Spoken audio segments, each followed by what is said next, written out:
Tidewell, and I'm also an Air Force veteran. And I'm here today on behalf of Tidewell to thank you and honor you for your military service. Well, thank you. And I have seen and read a little bit about you and your experiences and your history as a pilot on one of those B-24s. That's correct. And you don't have your bracelet on. You didn't wear your jewelry this afternoon. I was hoping to see that. You were showing it off in one of the videos that I happened to see. If I knew that they wanted, I'd wear it. Well, no, that's all right. That's okay. So you were in the Air Force? I was in the Air Force, yes, sir. Okay, I had good experience there. You know, had the usual ups and downs and crazy Yes, I'm things. sure. I'm sure. And how long were you in the well, Army Air Corps then? But how long were you in there? How long were you in the Air Force or the Army Air Corps? 3 years. 3 years. And you were a pilot all of those years? I was a pilot and had 35 missions. That's incredibly remarkable. There's a gentleman who lives in the building that my wife and I live in, and he flew, Bert's gonna be 100 this year, and he flew the B-17. Well, we were friendly competitors. The competitors. Now, what is the difference between the 17 and the 24? Well, being a 24 pilot, I'm a little bit prejudiced towards it. It had a greater capacity for, Okay. yeah, and a little bigger bomb loads. Mm-hmm. Was the 24 a faster airplane than the 17? More or less the same. Same, okay, Similar, like 200, 225. okay. And it was a friendly competition. I'm sure, yes, yes. So, I said that my friend Bert flew them. He was actually a navigator. He wasn't flying it. He was telling the pilot where to go or how to get to where they needed to go. well, everybody on that plane had a function. Yes, I'm sure. My cousin was a P-17 pilot, Mm-hmm. so we had a little friendly competition. Sure, sure. You know, there was always comparison. I can do this, and you can do that. But they were pretty much on par. Well, and in the end, everybody had the same mission: get home alive. Yeah, and they were both very fine planes, and Mm-hmm. if I was assigned to a 17, it would be fine. And what was your most memorable experience from your years of flying? Well, I think it was on my second mission that we had a little problem. And it came, when we were over the target, we called the bombardier to open the bomb bay doors, you know, which opened this way. Yes. So they opened and closed. Oh, And no. opened and closed. So I had to go back and hold the doors open, or at least I put it on hydraulic. And as soon as I walked away, it started closing again. Oh my goodness. So you're standing on this 8-inch platform, you know, with nothing below you except the target. But we got through it, and I said, I hope the rest of the missions aren't going to be this way. But, you know, each one was unique, and we were lucky. Mm-hmm. Well, So we had 35. 35. Yeah. And my friend that was in the 17 has told me how many missions he flew, and I have forgotten what it was. And I need Well, to check. with him. whatever it was, if it was one mission, it was an accomplishment. Absolutely. You better believe it. Yeah. So, but it was a privilege to be able to do what we did. Were you a pilot before you went into the service, or did you learn to fly after you got in the service? I learned to fly when I got in. Okay, okay. And you it flew was- mail carrier for the US What? afterward. Didn't you fly after the war? You flew. Well, after the war, I flew. I gotta put this on. Thank you. Where did you find it? In your room on your bedside table where you always place it in your favorite spot. Let's see here. Oh, a bit Yeah, yeah. closer. You found something, and if you had asked me where it was, I wouldn't know. There you go. Wow, may I see that, Elliot? Oh, that is fantastic. I like how you made a bracelet out of that. My wife made a bracelet. She made that? Yeah. Because she was very inventive Uh-huh. and creative. So instead of, trying to pin it on all the Sure. time, this way you can wear it all the time. Yeah. And I hope and I know you wear that with a whole lot of pride. Oh, absolutely. No, it was a privilege to to be able to serve, and it was a miracle to come out of it. Yes. And after you got out of the service, did you continue to fly? I flew once in a while, yeah. Okay. I was in the reserve and did some flying on weekends. Mm-hmm.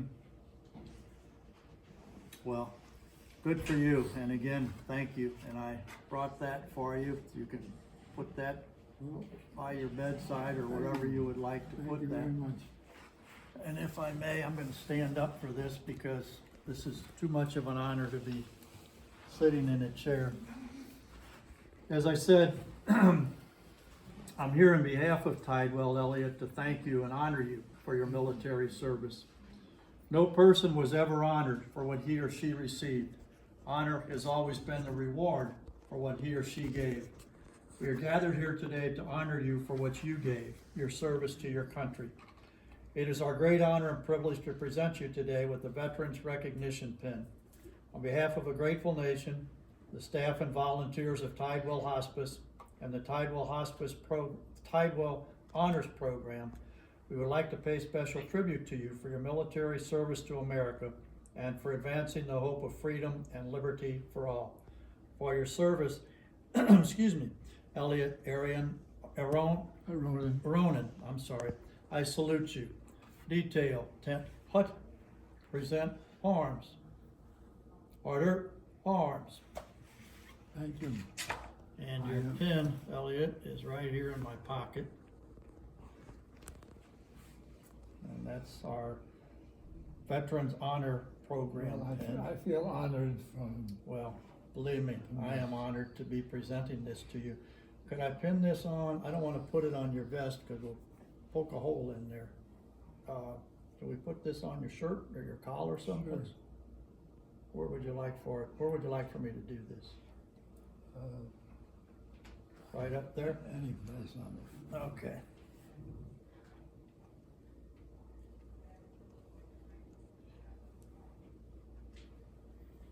And I'm gonna do this without sticking either one of us. Hopefully, yeah, mission accomplished.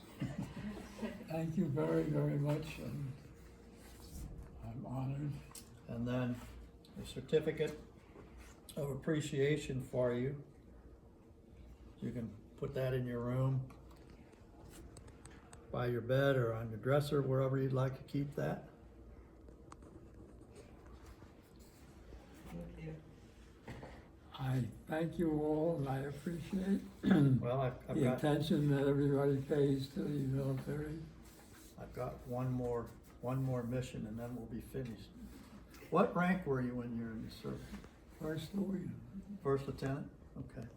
Jane, since you're Elliot's daughter, and maybe you want to give your camera to someone to. It's okay, other people are. Yes? We're also gathered here to honor you, the daughter of a veteran, because we know you've also paid a price in caring for our freedom and caring for a veteran who served our country. We want to show our gratitude with our Tidewell Honors Caregivers Pin. It is a great honor and privilege to present you today this pin in appreciation for the love and care you're providing one of our heroes. On behalf of the staff and volunteers of Tidewell Hospice and the Hospice Veterans Partnership of Florida, we thank you and pay special tribute to you for supporting your loved one during his time with Tidewell. referred to this as a caregiver's pin, but for the obvious reason, it's also an angel. An angel, I like angels. And thank you for Thank you. taking care of your dad and all of you for taking care of this fine gentleman. And thank you all for being here today to recognize him. Is there a, The grandchildren? is this a special day?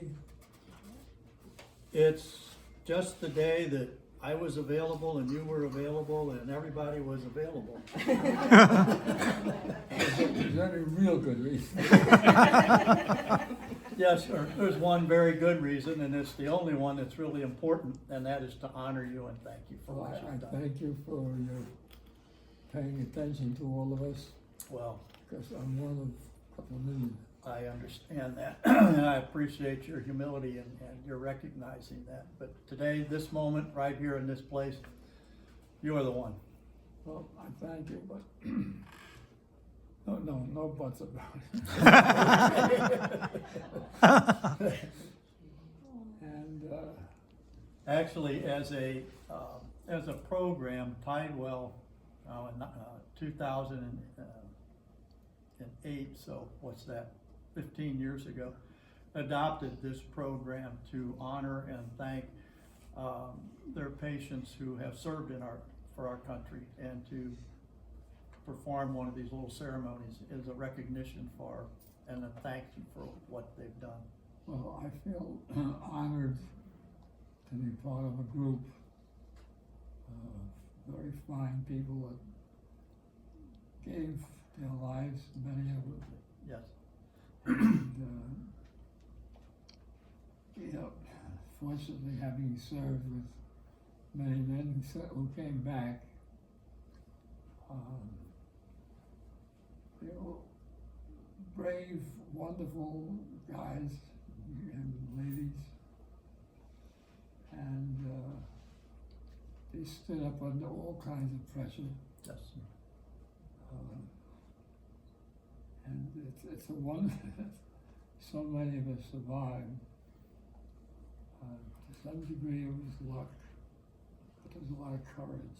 Oh, just to get in those airplanes and take off took a lot of courage. I didn't fly in an airplane, I just worked on them, But you know what? Anybody that had anything to do with the airplanes is part of it. well, true. Because you don't fly if you don't have mechanics Mhm. and you know, people that knew what to do and how to fix it. Mhm. So I feel that anybody who was in the Air Force doing anything was part of the whole thing. Absolutely. If I was up in the air, I wouldn't be there with the guys down below. So I think that recognition should be given to everybody. And I agree with you, and that goes through the our entire military Yeah, because of all branches. no matter what I did or any of us did, we couldn't do it without the expertise that the engineers and all the other people who were involved with it. Mhm. And sometimes people forget that it's not a one-man show. Yeah. And it's funny, people say, oh, you're in the Air Force, what'd you fly? Or somebody in the Navy, well, what ship were you on? But the truth is, most people in the Air Force didn't fly. Most people in the Navy were not stationed on board a ship, and No, the list goes on and That's why I on. say they have to be given recognition, because without the guys on the ground, there'd be nobody in the air. Mhm. And I became somewhat friendly with a lot of the guys on the ground, and we talked about the kind of plane we were flying and what kind of service the guys on the ground gave. So I never thought of the airplane as a pilot's plane. It was Everybody's plane, yeah. Well, that's what brought you back. Yeah, I mean, you couldn't get off the ground, you couldn't land, you couldn't fly.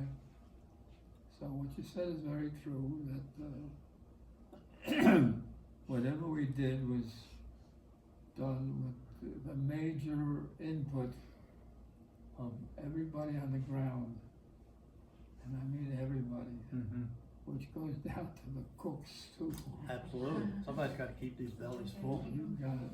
Yeah, no question about that. And often found that while we were flying in the air, I kept saying thanks, guys, because they took care of us in the beginning. And there were times when we were beat up and shot up, and we wouldn't have survived without all the mechanics, Right. all the engineers. So it was a team effort, and we never forgot that. You know, the glory, so-called, went to the pilots, but the work that was done by the men on the ground was more than sufficient to get us through. Typically, when you would fly a bombing mission, how many bombers were in the air with your group, your squadron? Well, our squadron was perhaps 200 planes, Oh, okay. Wow. but you know, as part of the larger Air Force. Yes, yes. Because you couldn't accomplish anything with just one squadron. Sure. So everybody chipped in, and it was a total mutual effort. And like today, the bombers have fighter escorts. Did you have escorts that were kind of watching out and protecting you as Yeah, much up as to they a could? point. To a point, yes, I understand Because that. their range wasn't our range. Sure. And we could go 600 miles, and they were limited to 200-300. Okay. Oh, you know, whatever those numbers were. But despite the fact that they weren't able to necessarily go the whole way, they served a very useful purpose for us. The enemy planes were there, and we needed our guys to help. So it was really a total joint effort. Absolutely. We couldn't do what we did without them, and they would have no purpose without us. Yes.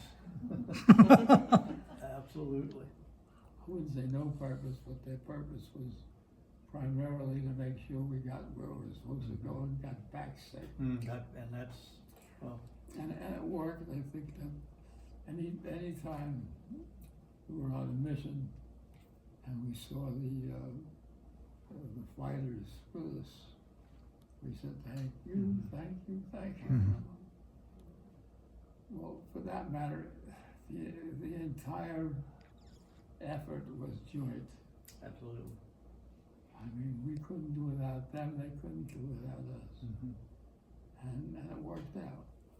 So we were very much in sync, and we consulted before we went, so we each knew what our mission was. Yes. Ours was to go and drop bombs, and theirs was to protect us so we could drop bombs. So you could do your jobs. Yeah. Well, as you're saying, everybody had a job, and everybody did it to There the was best of nobody their who ability. was not important. Nobody. From the pilots, the navigators, to the chefs on the ground who fed us. Well, and it all depended on the circumstances and the situation at the time, but some were a little more important than others. When it was mealtime, the chef was more important than the pilot. No disrespect. No, you're absolutely right. I would have said the same thing. So it was a total joint effort because nobody was unimportant. Correct. Everybody served a useful purpose. And we always thanked the ground crew, without whom we never get up in the air. Well, you wouldn't have been safe up, if you did get up in the air, you wouldn't have been safe So necessarily. the ground crew was vital. And sometimes, when you see the newsreels of all this, who they concentrate on, you know? And it's understandable because it makes a good newsreel. That's right, yes. But we always felt, if we were interviewed, we felt an obligation towards everybody, the crew, the guys who served us meals, Mm-hmm. guys who fixed the tires, because it was a total joint effort, Yes, sir. as many things are, and we always paid our respect to the other guys who were just as important as we were. Yeah. We couldn't get off the ground without the mechanics. What was, I know what I wanna ask, I'm trying to think how to word it. When you would take off on a mission, typically, how long would you be out before you were back on the ground again? Depends, sometimes 3 or 4 hours. 3 or 4 hours, okay. Did those planes back in those days, have refueling, air-to-air refueling capacities? Like they do We today? never used it. You never used it, okay. So when we went out, we were out for 3 or 4 hours. Mm-hmm. And I guess they were planned so that we didn't need refueling. Okay, sure. We had our destination, we knew how many miles per gallon you could get. Mm-hmm. I mean, it was not unusual because they had to be planned so that we'd all go do our mission and come back. Come back, sure. So we were out for whatever number of hours it was, did our mission, and came back. Would you ever fly multiple missions in one day, or was it just one mission per day? One was enough. Well, I'm sure it was, yeah. Sometimes the military has a way of asking a little more than what's enough. My seatbelt came loose. Yeah. We couldn't get That's out why of I that. don't feel I was flying. Well, don't open the canopy up, keep it closed. Can't have you falling out without your seatbelt on. Well, there was different experiences, like one mission, I think our second mission. The bomb bay doors wouldn't open properly. And we didn't want to bomb a plane. Oh, sure. Very strange, or Yeah. so I had to get up out of my seat. I was my co-pilot, and I walked back on this 8-inch walkway, and I had to go there and hold the bomb bay door open. I opened it manually, hydraulic. Mm-hmm. As soon as I walked away, it kept closing. So, you know, with the intercom, I told the pilot, I'll hold the doors open until we get the bombs out. And did you get the bombs on the target? Yeah, without me. Well, but you were, You stayed in the plane. you were vital to that mission, because the co-pilot, I don't think it's in the training manual that you have to go back and hold the bomb door open so the bombs can get out. Well, I'll tell you how you do it. You push the handle and hold it. I'd have been hoping first. I mean, that's a short version of a much shorter version. Yes, I understand. Well, sir, it's been a real pleasure to meet you, and again, thank you for your service and for all that you did for all of us. It's a pleasure for me to be here and be able to talk about it. Well, I enjoy hearing your stories, believe me, and I can't keep my eyes off of your jewelry there. That's, I've never seen anything like that before. I've seen the wings, of course, but, Well, That's- my wife was a designer. oh, okay. And they made us into a bracelet, Uh-huh. which I've worn ever since she made it, which was 100 years ago. How long were you and your wife married? 2.5 minutes. I have a feeling it was longer than that. It only seemed like 70, I think 75 years. 75 years, wow. Well, it was from 1944 to 2018. 18. It's a long time. It was a test. It didn't last that long. Well, I won't ask what kind of a test of endurance or patience or, I was comparing the marriage and its, problems and whatnot with the war itself. And I think the war won out. I No. think, Actually, we were married how long, Jane? I think it was 75 years. Yeah. 75 years. In 1944. March 16th. well, I'd say that you two were meant for each other. Well, the honor goes to her to be able to deal with me. Yeah, she waited for you during the war, and then you waited for her all after that.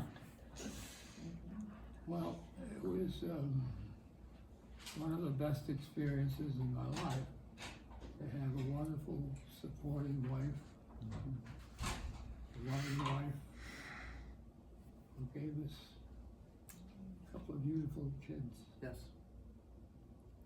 and I could never thank her enough for being the mother of my fantastic children. You have honestly had a whole lot of good fortune fall upon your shoulders during your lifetime. Yeah, I had a lucky star over me, I think, Mm-hmm. because most of my life was spent in a very positive, productive way. And my children were my blessing, my son. And I was very proud of the two of them, Mm-hmm. still am. Where are you from originally? Vietnam. New York City. New York City, okay. And how long have you been in Florida, Sarasota? 20, At least. 20 years. Mm-hmm. As long as they keep me here, I'll be here. 12 or 12 or Stick around. Well, I fully intend to. And I'm in the 2nd century. That alone is an accomplishment. Well, I worked something out. You do favors for people you know?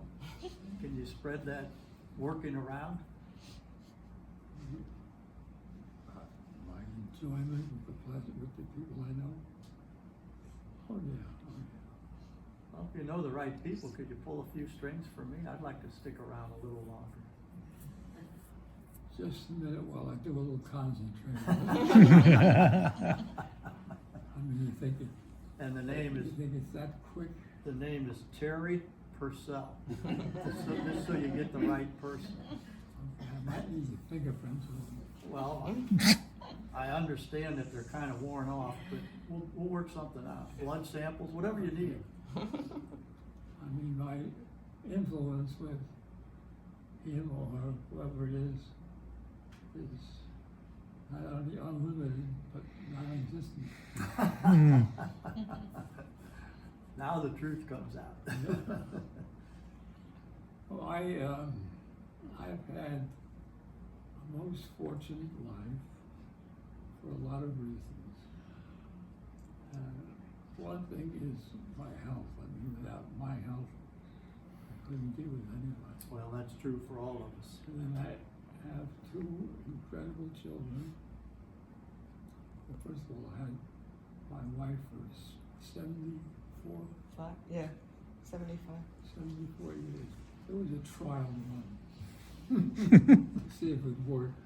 And was it a success? I mean, just a guess. I'm According not, to me it was, but I don't know what my wife would have said. well, It was. I'm sure it was for her also. Because we had all the necessary ingredients as far as I'm concerned. Sure. We had mutual respect, and we had mutual love, and we shared the joys and pleasures of two wonderful children and now a few grandchildren. So, in life you have to have a number of things, not the least of which is love, Yes. and right after that is luck. Yes. The two L words. The two L words. And I think the mutual respect that we had, my wife and I, is the foundation of a successful relationship. Mutual. And we talked about it a lot, that we did develop a wonderful mutual companionship. And what helped a whole lot was our children. Well, I have to say, I am hearing and I am feeling a whole lot of what you're saying. My wife and I are nowhere close to 75 years. In a couple of weeks will be our 51st anniversary. Well, And I can relate to what you're saying. I'm nowhere near 75 either. I mean years of marriage. Well, 44 now is 75 years. You know, if you go through life without a little bit of luck, you're gonna miss something. Yes, sir. Because as much as you try and how smart you are and how accomplished you are, the L word comes into play. I mean, not that it's the only thing, but Well, it's not the only thing, but it certainly is an important thing. yeah, it's very important because in any field of endeavor or any part of your life, no one can claim to have gone through it successfully without some luck. Yes. And people that don't admit to that are fooling themselves. Well, you have to be realistic about what life is. Mm-hmm. It's partly what you put into it and partly what's given to you. And which is more important, I don't know, but Now, let's say 50-50. I'll take that. We won't argue that one. Or maybe it's 51-49, something close to that. Well, it depends on if your wife is around. Well, that's what I'm thinking, and mine's not, but. It could be closer to 99. When they're here, it's 99-1. That's the one. I think that luck is part of it, and mutual respect. Yes, sir. And if you have mutual respect and luck, you'll make it. Yep. Agree totally. So my wife and I always talked about mutual respect. Because with that, a lot of things work out. Yes. As long as you respect yourself and she respects herself, well, no, that's backwards. You respect Each other. each other. You know what? That's why I've been messed up so many times. I forget that each other part. Well, do what I did, tattoo it on your arm. I find that life has been very, very interesting and fortunate for me. The second century is upon me, and I'm upon it. It may not mean a lot to a lot of people, but you can look back and fulfill the lifespan and the gaps and the pleasures and the joys and the problems. And if you haven't had a problem, you've been on another planet. But I feel I've been blessed in so many ways. And the first thing you have to say is your health, because without that, Yeah, absolutely. so I've had quite a fortunate life that way. And the second thing is family. And I wouldn't want for a better family.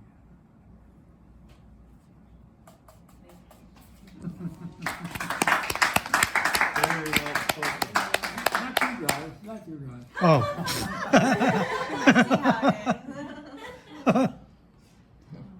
Be careful now, he's filming this. That's right.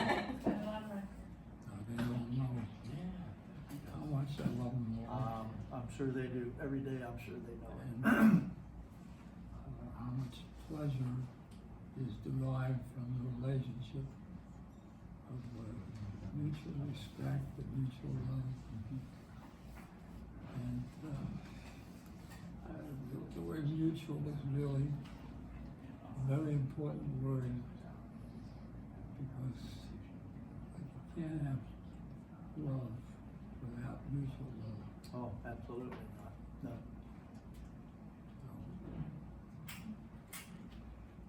I think I've had plenty of it, maybe more of my share. No, you can never have too much. Never. But you gotta be willing to give to get. Oh, yeah, it's a two-way street. Yes. My wife always talks about that. If we're not two-way everywhere, which way, then you're missing. Yeah, absolutely. Well, Elliot, I'm gonna run along. It's certainly been a pleasure to meet you, sir, and thank you for allowing me to come and honor you, and it's nice to share stories with you. Well, Thank you you. honor me, everybody honors me, and I appreciate it, because it's a mutual love kind of thing. Absolutely. Yep. And if you have that, you got a lot. You got a lot. Yes, sir. There's no question. I like your philosophy on life. Well, It's too bad everybody doesn't feel that way today. it's original. It began with Jesus, home, few other guys like that.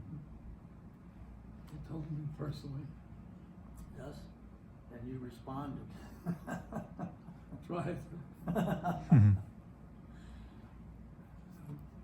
I have been very fortunate in my life to have had a whole lot of blessings bestowed upon me. This sounds like self-aggrandizement, but good health. Because without that, you're a burden. You can't do what you'd like to do. Exactly. And I have to be open and frank and say I've had wonderful health for the most part. So I've been able to give back something of what I've got, what I've been blessed with. And I'm looking forward to the full 200-year mark.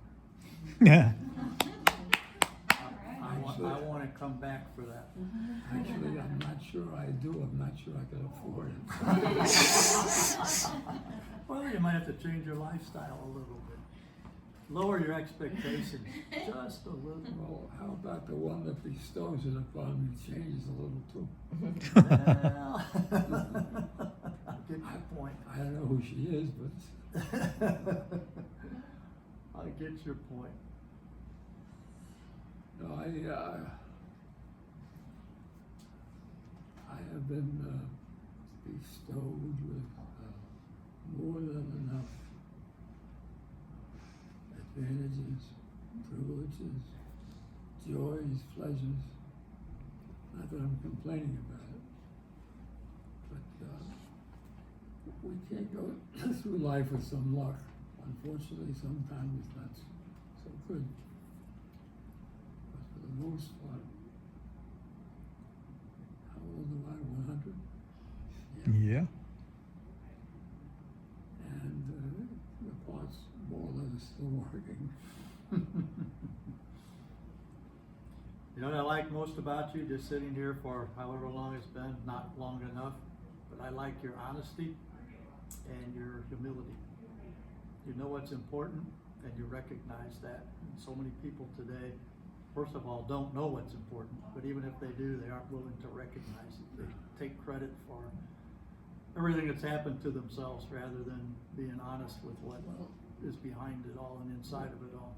One thing I would like to point out about my life, and it's just one of many, I have been so blessed with things that have been bestowed upon me that I've tried to give back in a lot of ways as a volunteer for a bunch of organizations and find the pleasures. Like just the other day, walking down the street, and there was a young man who said hello to me. We had a little chat, and he happened to be slightly retarded. And he remembered that I was the president of the organization a long time ago, and he thanked me. And then he said something that is so typical. If there's ever anything I can do for you, he tells me. And I think that says a lot. It says a huge amount. I bet you it does. Because he knows that I was with these organizations for 15 years or more. And he was saying thank you, which, I didn't need it, but I appreciate it. Oh, absolutely. And when somebody like that says, if there's ever anything I can do for you, he's already done it. Yeah, and I it's say- from the heart. Yeah. Yeah. So there's a lot of appreciation, mutual. So I spent essentially almost my entire adult life with the handicap. And here, like 30, 40 years later, I meet somebody on the street That's amazing. who was part of the organization that I was the president of. And even though it took a couple of minutes to say hello and all that, and what always amazes, amuses, and pleasures me is when they say, if there's never anything I can do for you. And the irony is that he's already done things for me, as does the rest of the organization. Because they show their appreciation in a lot of ways. Like when I was the president of these various organizations, I said we have a mission to do, like helping the poor or whatever it was we did. And he was appreciative of whatever outsiders like us. It's funny. These organizations were parent organizations. And Hey guys, sorry to interrupt you, Deb, but I think it's time.